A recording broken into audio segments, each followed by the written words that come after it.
The Benjamin Dixon Show is only possible with listener support. Go to www.thebenjamindixonshow.com to register for our blog and join the Progressive Army.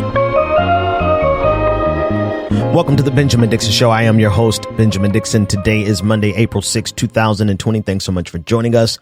I have a lot to cover, and I just want to begin with the reminder that there are 10 million newly unemployed people. This week, that number is going to increase even more. And while they are able to get unemployment is woefully insufficient to take care of your family. I know firsthand, as I have been on unemployment. Thanks to the legislation the amendment that Bernie Sanders got in, the legislation that just recently passed, each household or each individual filing for unemployment will get an additional $600 a week. And in many cases, that still will not be sufficient enough to take care of all the responsibilities that these 10 million people, that number is going to increase this week, have.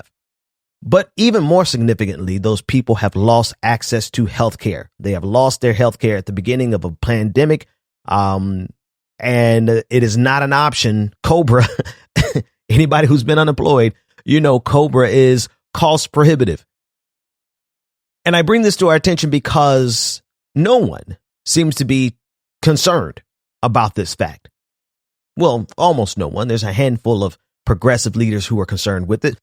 But as far as our leadership in general goes, the Republican Party, the president of the United States, the Republican Senate, Nancy Pelosi and the House of Representatives, no one seems to be concerned with the fact that tens of millions of people are now uninsured, brand new, right? They're newly uninsured and they don't have access to health care. And this is not just an issue about the coronavirus. Even though coronavirus has taken control over almost every hospital, there's very little treatment being done in regards to anything else. In fact, I read an article this morning where patients are being turned away if they are experiencing some other type of sickness. I have seen a report. I believe the report was from a journalist from the Washington Post. Yes, it's coming back to me now. A journalist with the Washington Post has reported that cancer patients are being informed that they are not going to receive the treatment that they need because of the coronavirus. So it's not just coronavirus concerns for people who need healthcare. It's also people with other sicknesses. And our system is caving underneath the pressure of the coronavirus, but that still doesn't change the fact that you have people who are going to need treatment and care. And that does not change the fact that you have tens of millions of people who are newly unemployed, who no longer have access to insurance, and our leadership team just doesn't care.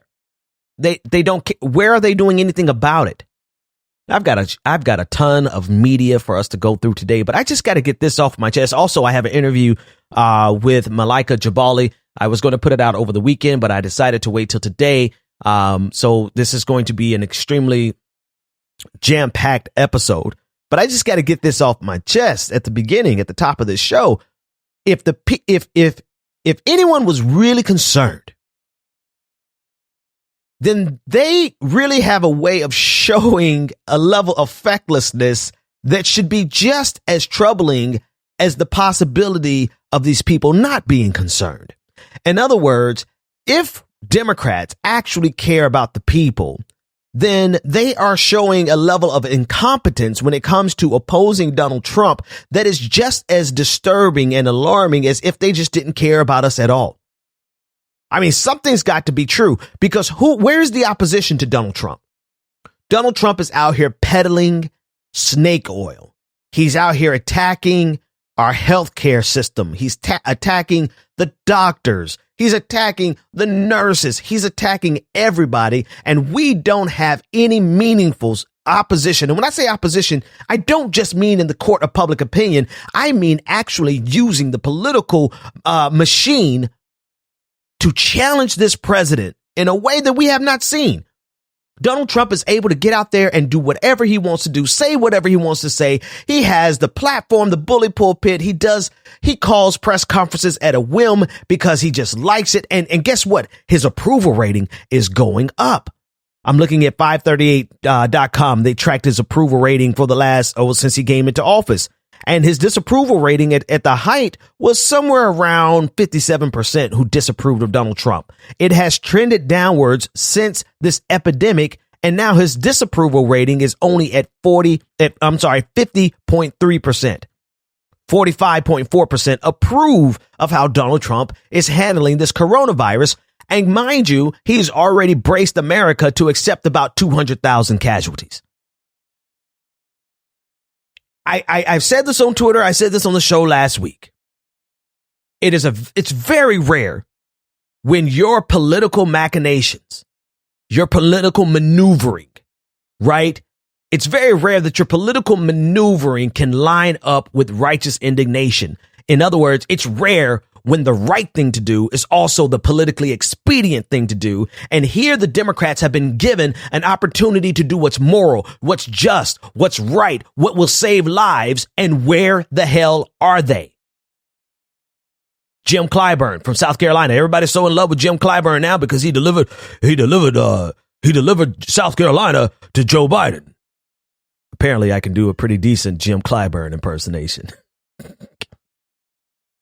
But Jim Clyburn, actually, listen to this clip as he explains to Jake Tapper why the committee that they have now formed is not going to investigate the federal response to coronavirus. They're just going to be looking forward. Mind you, it is exactly the federal response to the coronavirus that is going to lead to hundreds of thousands of people dying. Disproportionately black already. That's a whole nother segment. Listen to this clip. So this committee, it will only be looking at how the money is being spent and whether or not private businesses out there are price gouging. You're not going to look at all at the federal response and why it took so long to get a federal response going that would have saved lives, as Governor Pritzker just put it? My understanding is that this committee will be forward looking. We're not going to be looking back on what the president may or may not have done back before this crisis hit. The crisis is with us. I'm sorry. Yes, the crisis is with us, but the crisis is exacerbated because of Donald Trump. It is the right thing. Every day Donald Trump gets on television and he attacks relentlessly. He attacks the people who are on the front line, and there's no response from the Democratic Party. Absolutely, Donald Trump has to go, but he's not going to go anywhere unless you engage. Listen, you cannot sit on the sideline and expect justice to take its course. See, I'm giving Democrats the most benevolent interpretation at this point. I'm not going to be so benevolent after the music, right? But let's just say they feel like, oh, it's not the right time to attack the president because we're trying to navigate a crisis. But it's precisely because you're not holding the president accountable that is allowing him to get on television and to make recommendations that are literally going to get people killed. We have nobody fighting for us in Washington, D.C. at this point. Nobody. Listen to Donald Trump as he attacks the media, but he uses it to attack the governors who are trying to get the equipment and the PPE necessary to protect our nurses and doctors who are on the front line. Requirements, that's the 60 million masks that we're talking about, and the 180 million N95 masks. 180 million. Who ever heard of 180 million masks? And this is a incredible thing. A lot of times we have to stop playing this game. If a governor wants 200 ventilators, and I say, no, we're going to send you 1,000. We think you need more than 200. And then the media meets with the governor, and they say, oh, you got more? Well, it's not enough. The president should have sent more. So he's asking for 200. We give him 1,000. They say, how's the president doing? He should have given more, because that's politics. That's politics. And that's unfortunate, because we can't play that game. And, that's one party doing it, and the other party's happy. But they're all really happy because they should have been doing this work themselves for a long period of time. This is madness. The fact that you allow this man, this is nothing. The media is complicit. They carry these conferences every single day. So the media is helping Donald Trump. They're not really seriously challenging him in any significant way. A challenge to Donald Trump would be to no longer cover these news conferences because he's going to get people killed. Listen to him talk about, what's the product name? I guess everybody should know how to pronounce it right by now. you know, I can't pronounce shit. But here's Trump promoting hydroxychloroquine, saying, try it if you like it. But it's going to get people killed.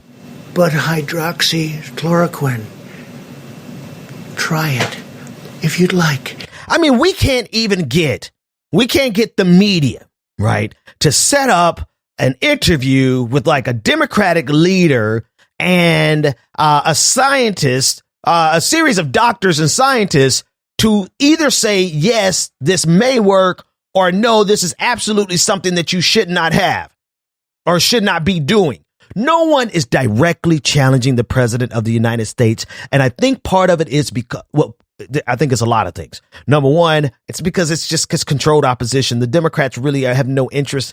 They have put more energy. The Democrats have put more energy in fighting Bernie Sanders through Joe Rogan. I'll cover that in a minute. Over this weekend than they have pushing back against the hydroxychloroquine lie that's going to get people killed. They have put more energy in fighting against Bernie Sanders than they have fighting back against Donald Trump. Donald Trump literally getting people killed. The second thing I think it is that there's so much respect and fear for the office of the presidency that no one wants to directly challenge it. And I'm sitting back like, what? Houseway? Put me in, coach. I don't give a damn about the office of the president. I don't care about any of these institutions. If these institutions are failing us, then we have to challenge the institutions. Period. There's no respect for the office of the presidency when the office of the presidency is getting us killed. The hell is wrong with people? Donald Trump has an entire legion of people who go out and do his bidding. Here's one of his advisors on this crisis on CNN promoting his ability to challenge the recommendations of Dr. Fauci because he has a social science PhD. About this. But John, there's doctors disagree about things all the time. My qualifications in terms of looking at the science is that I'm a social scientist. I have a PhD, and I understand how to read statistical studies, whether it's in medicine, the law, economics, or whatever. I'm sorry, that doesn't qualify you to treat patients. You know it doesn't qualify you to treat patients. John. But this is where we are. This is where we have. This is where we have incrementally arrived, right?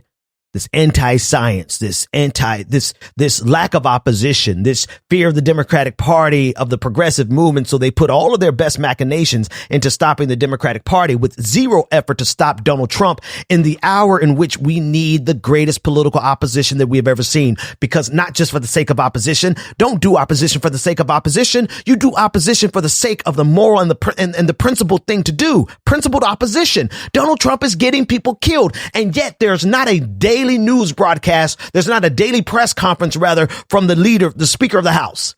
There's not a daily press conference from a joint committee of Democrats with scientists giving right information. But what have they done? Democrats, they put all of their energy into stopping Bernie Sanders, no energy in protecting the American people from Donald Trump or helping working families that have lost their job and lost their health insurance. Oh, we got a lot of miles to go. I'll be right back. Go to www.patreon.com/The BPD Show and support The Benjamin Dixon Show. Here we go.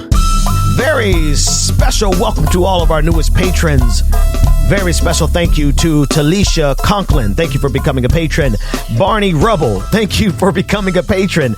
Crazy Peaceful. Thank you for becoming a patron. Jew M. Thank you for becoming a patron. Amy Fink. Thank you so much for becoming a patron. Rashad Rose, thank you for becoming a patron. And Phoebe Duval, thank you so much for becoming a patron. I want to include one more, Kenan Pearson, just in case I missed you.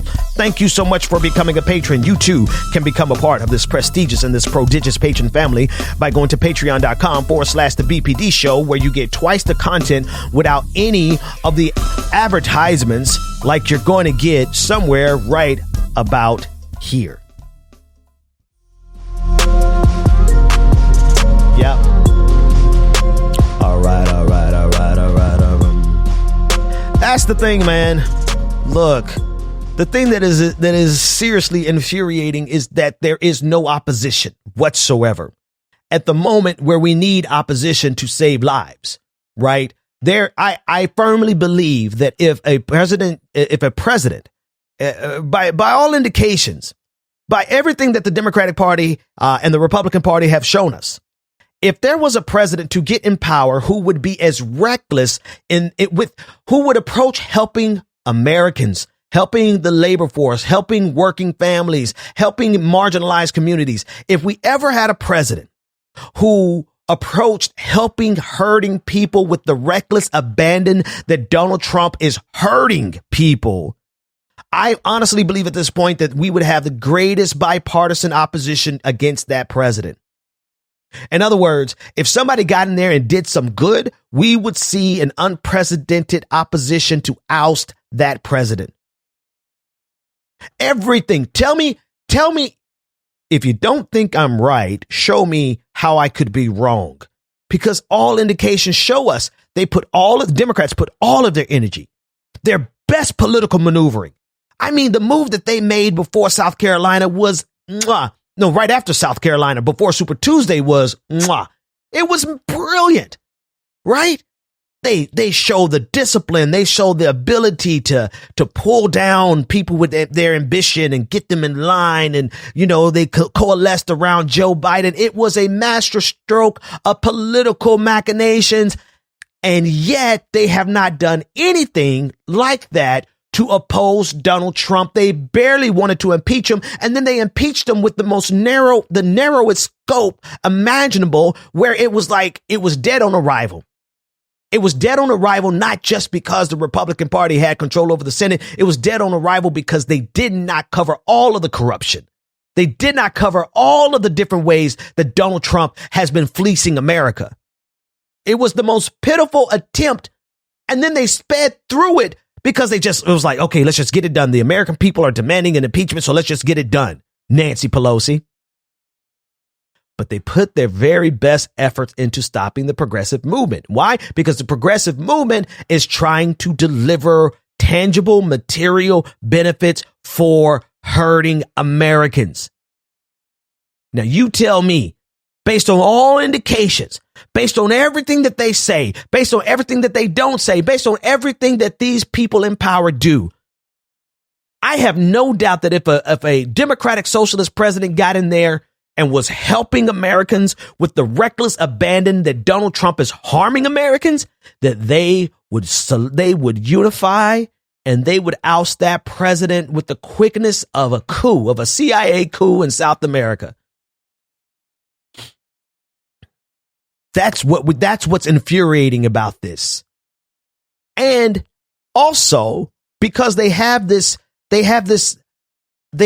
natural propensity to not really care about who's going to be in the White House. I'm sorry. I don't care what you say. The fact that they have coalesced around Joe Biden shows me that they don't really care about losing to Donald Trump, because Donald Trump is going to absolutely trounce Joe Biden. Not because I want to be able to tell you I told you so. I could live my life. Oh, I would much rather live my life being wrong than to have to tell people I told you so. Especially on critical issues like the coronavirus and getting rid of Donald Trump. I mean, getting rid of both viruses, if you ask me. I don't want to be right. But when I tell you Donald Trump is going to pummel Joe Biden, here's a sample of it now. In the back, please. Joe Biden actually just attacked you in a tweet. I don't know if you have seen it. He just what? Attacked you. He just said... Well, he didn't write anything. Look, he has professionals from the Democrats Mr. President, writing. let me just read what he said. He said, Donald Trump is not responsible for the coronavirus, but he is responsible for failing to prepare our nation to respond to it. How do you respond to that, sir? He didn't write that. That was done by a Democrat operative. He doesn't write. He's probably not even watching right now. And if he is, he doesn't understand what he's watching. But just so you Donald Trump is going to massacre because you don't understand, man. Look. Don't try to get lofty and philosophical and navel gaze at this point. This is the America that everyone has contributed to, but particularly our politicians and our media. They have contributed into turning America into one big ass reality TV show where everyone sits around and giggles and laughs at the things that ultimately can destroy us. But no one really takes things seriously. Everybody is going to laugh to Joe Biden to scorn when Donald Trump is on stage just walloping him. You think Americans ain't going to sit back and laugh? Like, you're going to have a lot of people like, oh, this is not the time to be silly. This is not the time. No, this is the America that you created. This is what you contributed to. This is what our media contributed to. This is what our politicians contributed to. And most certainly, this is the world that Donald Trump has crafted. This is why he's president now. He's president now because people can't turn away from him. Because people like the news can't turn away from him. And because every now and then he delivers something with the timing of a professional comedian and everybody laughs, whether they want to laugh or not. The only people who won't laugh are the consulting class of that are supporting Joe Biden. The consultants are going to be like, let's send out a tweet and signify that we are very serious. When in reality, you're not fucking serious. You have not been serious for a very long time. This has been a game to you and people have been dying. This is the America that you created. And Donald Trump is just waiting for the opportunity to give Joe Biden the business. Let me ask you about 2020. Okay. Who do you think your Democratic opponent will be? Joe Biden says he'll make a decision by January. Well, Tough opponent? I dream about Biden. That's a dream. Look, Joe Biden ran 3 times. He never got more than 1%. And President Obama took him out of the garbage heap, and everybody was shocked that he did. I'd love to have it be Biden.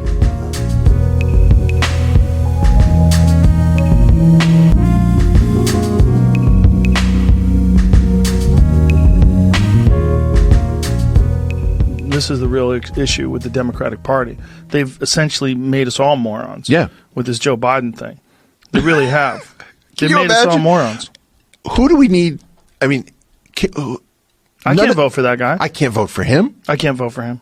I can't vote for Trump. I'd rather vote for Trump than him. I don't think he could handle anything. I mean, you're relying entirely on his cabinet. Like, if you want to talk about an individual leader that can communicate, he can't do that. This clip from Joe Rogan is what was the most important thing for the Democratic Party this weekend.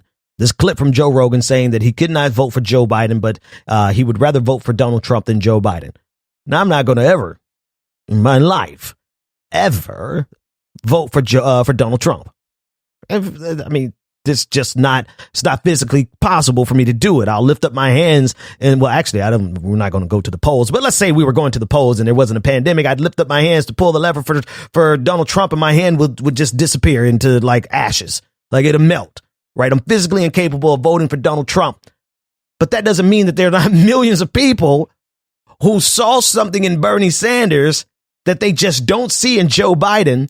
And they're like, if you're going to give us Joe Biden, then F it, we'll just go ahead and just see everything burn and we'll vote for Donald Trump. I mean, everything's burning anyway. Why would we give it to somebody like Joe?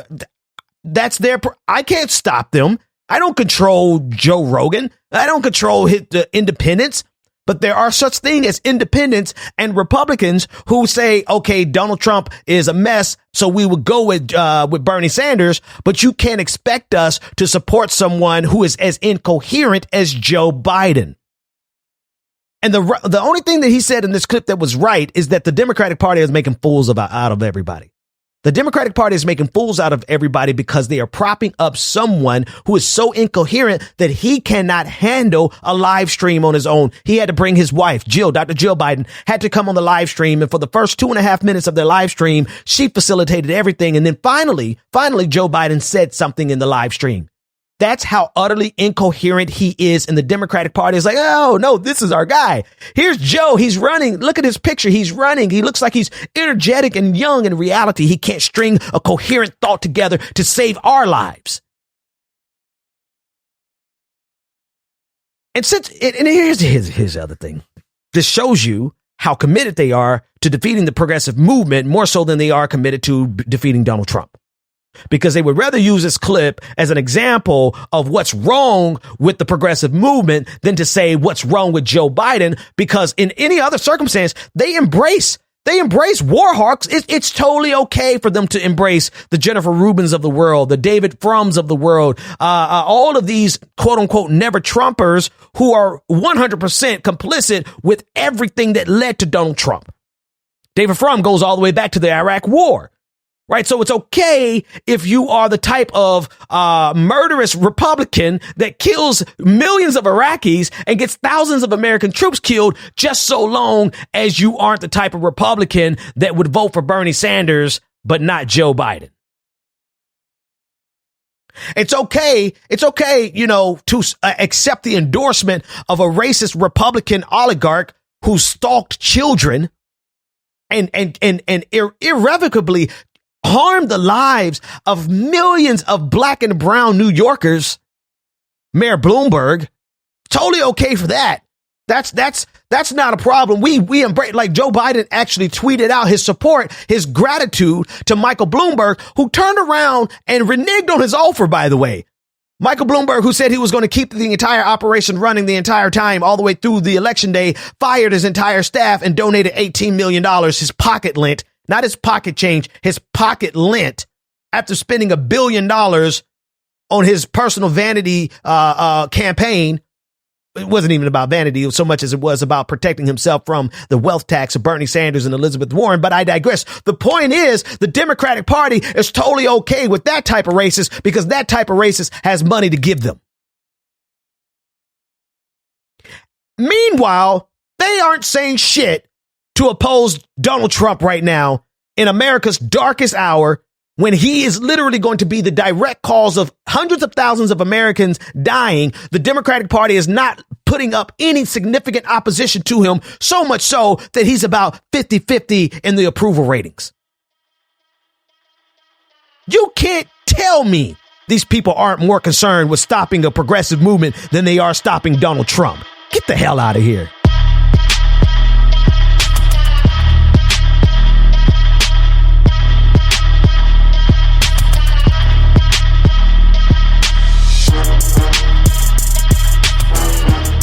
Joining me now is Malaika Jabali. She's an attorney. She's also a journalist. She writes with TheGuardian.com. She's written for The Intercept, for Current Affairs, Essence, and I'm sure you've seen her all over Twitter giving these liberals and these neoliberals hell. Malaika, how are you? I'm well. What an intro. I'm doing well considering the world falling apart around us. I wanted to speak to you because obviously you have some takes that are poignant, like you really cut to the core of the issue, both in your writing for The Guardian, but also on Twitter. And there are multiple things that are going on at the same time. We have this pandemic that's surrounding us. We have the primaries that are still going on, and how those politics interplay with the pandemic. And then we have the extension of the primaries, which is like this thing going on with Joe Biden. But more specifically, not even Joe Biden so much as the general Me Too movement. So there are all these huge things that are happening in the middle of this pandemic. But I want to start with the conversation about unemployment and employment in general being tied to healthcare.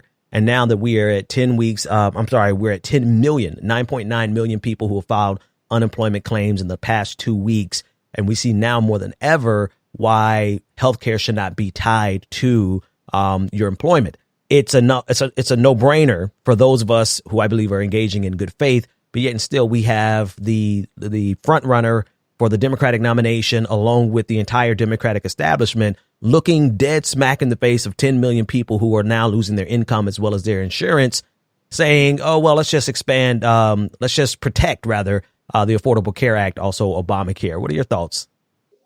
I think it is astonishing, and it's just quite remarkable that you can have even the most extreme crisis any of us have seen ever for generations. Yeah. And to still have the same tepid resolutions to a unprecedented crisis. Yeah. And it goes to show you how deeply embedded the Democratic leadership is of this country to this ideology, not as something where, they would often say it's a matter of being pragmatic. We have to deal with a Republican Senate. If you just see the responses on Twitter among a lot of liberals, that is the go-to. Well, we have a Republican Senate, how we get through a Republican Senate. Mm-hmm. But even Joe Biden, when he was presented with this problem in March, and he said, well, what if it passes? Right. And just last month, he said he would veto it. So instead of this being some sort of flexible pragmatism, it is a very stringent ideology. That is what it appears to be now, a very stringent ideology to keep government small, to appeal to centrists so that you don't turn off your donor base, that you don't turn off the huge tech corporations and Wall Street, instead of a commitment to benefiting people in times of need and at a time when people are in the most need. Right. Yeah, it seems to me that it is their hallmark. Like, they have revealed themselves. And honestly, here's the thing about it. Like, I've had to come to terms over the last few months that my analysis, they've been pretty dope. They've been wrong in some places. Like, I've been giving the Democratic Party excuses for a very long time because of the intransigence of the Republican Party. Like, I mean, there is a critique to be made of the difficulties that the Democratic Party would have with the Republican Party if they actually tried to do something. But now, in light of everything that's happened since Mayor Bloomberg, since them trying to put him in the campaign all the way down to this crisis, it has become painfully evident and clear that this is who the Democratic Party would be, even if the Republican Party wasn't standing in their way. This is at the core of who they are. And what's infuriating is now they can look at 10 million people and not even bat an eye. Like, there's no consideration to actually change. The people who are actually talking about changing in this situation is really Donald Trump, who's talking about expanding Medicare or Medicaid to include 30 million new people who are unemployed. I'm not really sure what the future holds for a party who has built their entire brand off of being for the working people. And now the curtain has been revealed, like the curtain has been pulled back, and we can see them laid bare that they absolutely have no regard for the people for whom they want to demand our votes. Yes, it is. It's very, it's malpractice, really. Yeah. When you think about when we were talking about the first sort of cash payments, that people needed direct cash payments, Democrats are talking about expanding unemployment benefits, which is a whole process. I have friends in New York City. It's taken them 3 weeks to figure out how to file for unemployment. Oh, yeah. Who knows how much longer it can take? When 10 million people are overwhelming the system, then it's not sustainable. It's not going to get to people's hands as quickly as we need it to be. I mean, no solution right now that's being proposed is because neither of the parties are interested in just giving people money. Mm-hmm. Give corporations money, but just giving people money, it could be a very simple process. I think in Germany, it took maybe 5 days or perhaps even less than that for the government to announce it was a policy to get into the direct deposits, the bank accounts of their residents. And so if you just have a very basic, non-universal program, you just know everybody needs to get it. I get my IRS, if we don't file our taxes right, we get something in the mail, a letter in the mail, like in a week. And look, sis, I'm not checking my mail. Like, everybody can kiss my ass right about now. I'm going to the mailbox maybe once a week. I'm going to sanitize everything at one go because I don't have time to be, the mail carriers, God bless them. And I got a lot of followers who support me who are mail carriers. I hope you guys are taking care of yourselves. But come on, they're going door to door, mailbox by mailbox. they might be special delivering some COVID-19 to our. So if the IRS is sending something in the mail, guaranteed a lot of Americans will simply not get it. And so here's my question to you is, do you feel, I was talking to a young man this morning, a young radical, and we were trying to discuss whether or not the Democratic Party and the Republican Party, two sides of the same coin, the neoliberal trickle-down economic party as well as the imperialist party, do you think they actually are trying to save this system? And the reason I ask that way is because it seems like all of the steps, all of the things that they're doing is perfectly tuned to break the system when you consider that there's 10 million new unemployed people who no longer have income. Then now they no longer have insurance at the beginning of a pandemic. And more than likely, the majority of them are going to know someone who is going to die. So there's going to be a massive amount of mourning. I think these people in charge can't possibly think they're trying to save America when they're doing everything that literally could be the thing that would break America.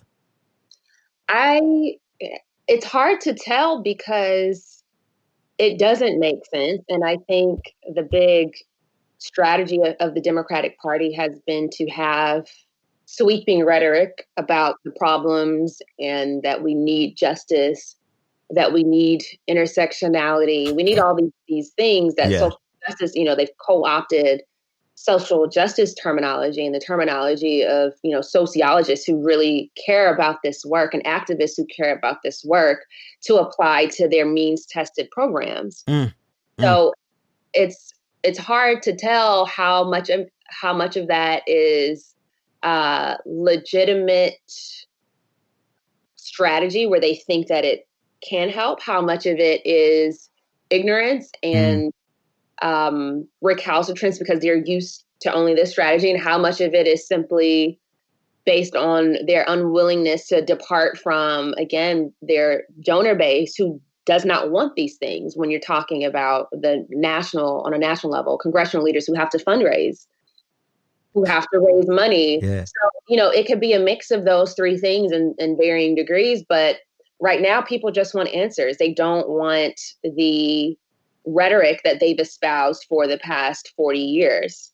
And it's radicalizing a lot of folks who have been loyal Democrats. I live in a city that is basically a one-party city.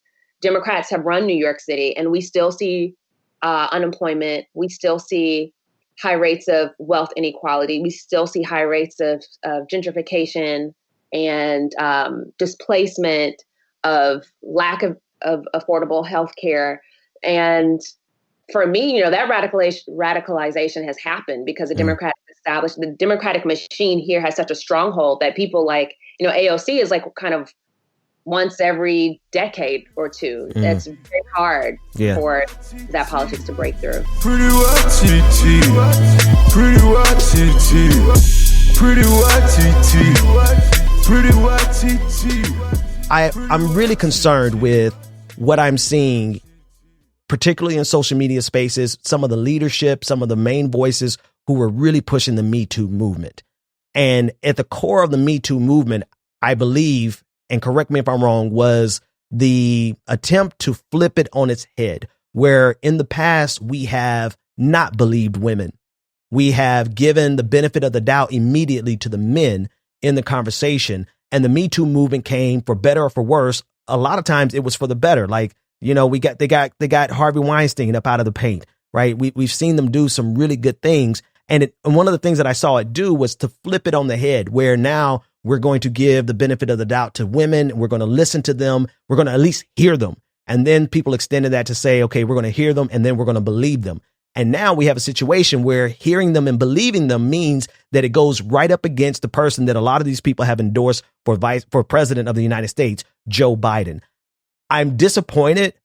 I can't say that I'm completely surprised, but I am shocked that it's so blatant and transparent at this point that the same people who were championing something that I think was all in all good now seemingly just kind of letting it go. What do you think?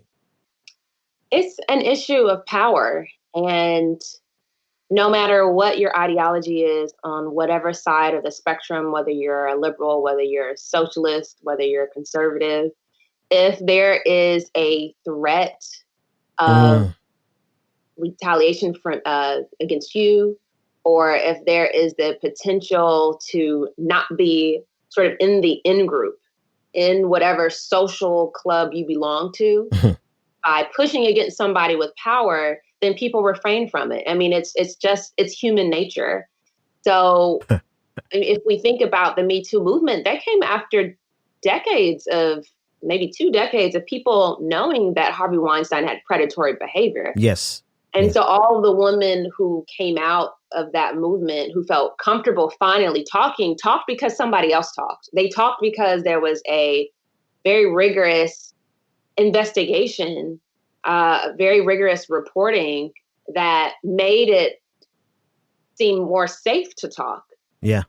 And many of them refrained from that. They refrained from being pushed outside of their social circle because it would ruin their careers. And so I think there's a similar dynamic with what are quite credible accusations against Joe Biden, and about as credible as they were when the accusations against Brett Kavanaugh were leaked by The Intercept, where you have someone who's accusing someone who's in power or has the potential to have a powerful position of sexual assault. There was a corroborating witness. The only thing in this case is that there wasn't like a lie detector test. Right. But if the idea of Me Too is to take women seriously, then that means taking their allegations seriously enough to do some digging, to ask questions. We don't need to make accusations, because that requires some real research. Right. Because you want to prove the veracity of the claims so that your movement isn't undermined. But those basic questions aren't even being asked. There is no curiosity even about it. And these are amongst liberal women who put this as their in their literal headers. So Alyssa Milano had #MeToo in her Twitter header. And at some point she took it off just so that she can defend Joe Biden. And It is the most, to me, is just craven thing that you can do. Yeah.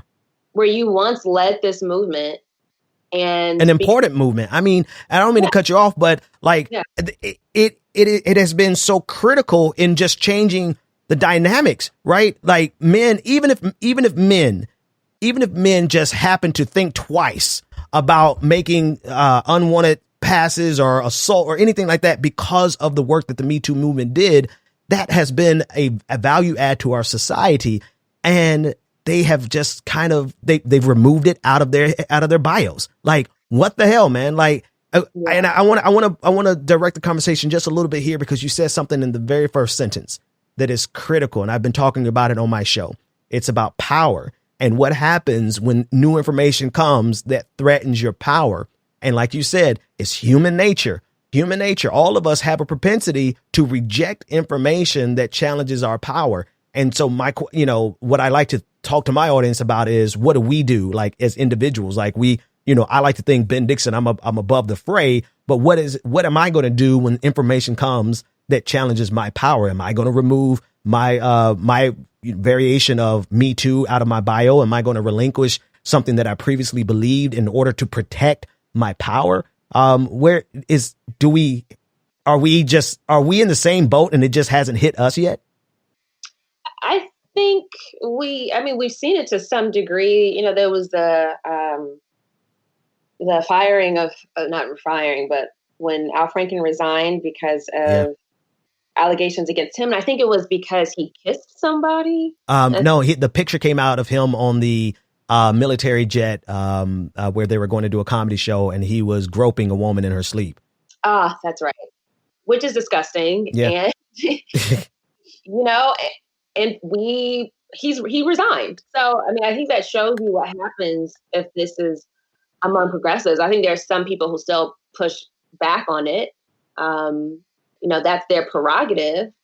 But at the same time, progressives don't have the sort of power that establishment Democrats have in DC to be able to push a lot of these things under the rug. So these allegations are more serious, and the fact that there's not even a serious discussion about it, I think, is showing you the hypocrisy and how these things are kind of diametrically opposed at this point. Yeah. And to see people, media outlets not even cover it, to see mainstream politicians not discuss it. It's like a systemic failing across the board. And I think it is something that we expected, because we understand it is human nature that when you have power and it's something that's going to threaten your power, because what this allegation really means, if it were to play out the same way it played out with Al Franken, right? Or even with Brett Kavanaugh still ended up getting power, but it wasn't without like a full court press attempt to hold him accountable. So if there was any accountability in this equation, then the Democratic Party, the centrist wing of the corporate wing of the Democratic Party, would lose their savior, right? Which was why I thought, like, as brilliant as it was a move for the centrists to consolidate ranks around Joe Biden just before Super Tuesday, I think it was a magnificent political move that we should write about for a very long time. It still was idiotic because they coalesced around a guy who has so much baggage and not the wherewithal to navigate it. But instead, he doesn't even have to navigate it because the powers that be just aren't bringing it up. Right. And we called this no one, I think, could have predicted this, even though we've all seen his behavior as problematic and his inappropriate touching is problematic. But that was a part of the equation, too. So there are a lot of people in, socialists like myself and progressive outlets who saw that his behavior could lead to it suggested something larger in terms of how he treated women, but didn't have the facts of what that looked like. And there are so many other patterns in terms of his politics that we knew if he's got the full attention as the primary, the front runner or the Democratic nominee, that could ultimately make him unelectable and completely undermine this unelectability argument. And we saw this. We saw it coming. And here we are. And they're pushing extra hard to get Bernie Sanders out of the paint. And like I said to you on Twitter, I'm like, it might just be time. If we'll see what the rest of the primaries look like with the coronavirus and the backdrop. But it might just very well be time to give them what they want. If you want to run a race with Joe Biden up against Donald Trump, I think that you are not only committing political malpractice, but you're also just decidedly unprepared for what's getting ready to come around the corner when Donald Trump and his minions get a hold of Joe Biden's track record, all of the videos of the problematic touching that we have of him, and these new allegations. I want to ask Democrats this. Do you think the mainstream media is not going to cover the allegations once he is the nominee? And obviously the answer is, of course, they're going to cover it. And of course, it's going to be a mainstream issue. And they probably are not going to be able to run him, because then it really will be a question of who's the least rapey of the two rapists. That's it right there. Yeah. And, we got our mainstream media is a business. They're corporations. So right now, fear-mongering about Bernie Sanders makes money. Yep. They get audiences, they get people tuned in. And when he's out of the picture, that means there's going to be more attention paid to Joe Biden and whatever Donald Trump is saying about Joe Biden. And Donald Trump is going to say everything about Joe Biden. Everything. It's not going to be a Bernie Sanders situation. Right. Where, Joe is my good friend. Right. There's not going to be any of that shit going on as soon as Bernie Sanders drops out. Malaika, thank you so much for joining me. Before I let you go, I have one last question for you. I hear you. I see you on Twitter. I hear you and I see your writing. This is a big question. I don't even know why I'm asking it at the end. If you could give me the elevator pitch on why you are the way you are, like what makes you fight for the fed up? What makes you write for the marginalized? Like what happened?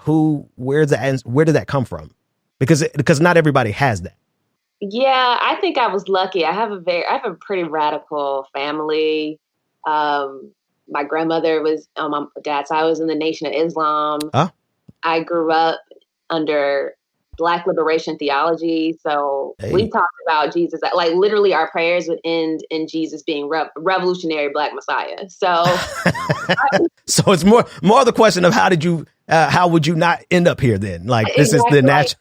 It was like no choice. Like what else would I be? You know. And then another big kind of influence in my life is the Malcolm X grassroots movement, and it was in LA. It started in LA, but I grew up in that environment in Atlanta when they moved there, and they believed in the Black Belt South. So basically creating like a Black nation in the South. Wow.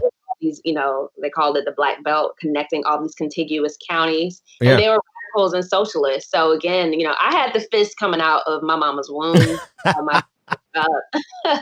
Hilarious. That is great. I got mine too. I got a portion of it from my father and my mother. But the full indoctrination thereof, I just came through life, like life just showing me over and over and over again that we have been doing it wrong for the longest and that there's another way of doing it. Malaika Jabali on Twitter at Malaika Jabali. When is your podcast dropping? Shoot, I need some other things to drop before I can do that. I got too much going on. Too much going on? Well, the people need to hear from you. So anytime you want to jump on this show, just let me know. All right. I appreciate that. Thanks for having me.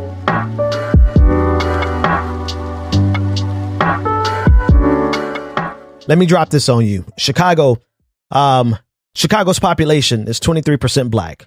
This is from an article, WBEZ.org. Chicago's population is 23% Black. COVID-19 deaths, 70% Black. Milwaukee, 26% Black. COVID-19 deaths, 81% Black. Michigan, 14% Black, population-wise. COVID-19 deaths, 40% Black. That information was compiled on Twitter by @the_Ethiopian. But it's coming directly from WBEZ.org, showing that there's a disproportionate amount of Black people dying from COVID-19. I'm going to cover that extensively in the Patrons episode, and I'm going to be covering it going forward. Because as we all know, African Americans, Black people in this country, we are the canaries in the coal mine. If something negative happens in this country, it always happens to Black people first. And we're seeing that work play out. Also in the bonus episode, Hillary Clinton makes the best case for Bernie Sanders to not get out of the race, despite the claims of quote unquote party unity. That's coming up after the music. Also, a lot more from Malaika Jabali. In the bonus episode, go to patreon.com/the BPD show so you can get access to it. Patrons, stay tuned after the music. Everyone else, see you tomorrow. The Benjamin Dixon Show is only possible with listener support. Go to www.patreon.com/the BPD show and support the Benjamin Dixon Show. If you like this episode, be sure to share, like, and subscribe.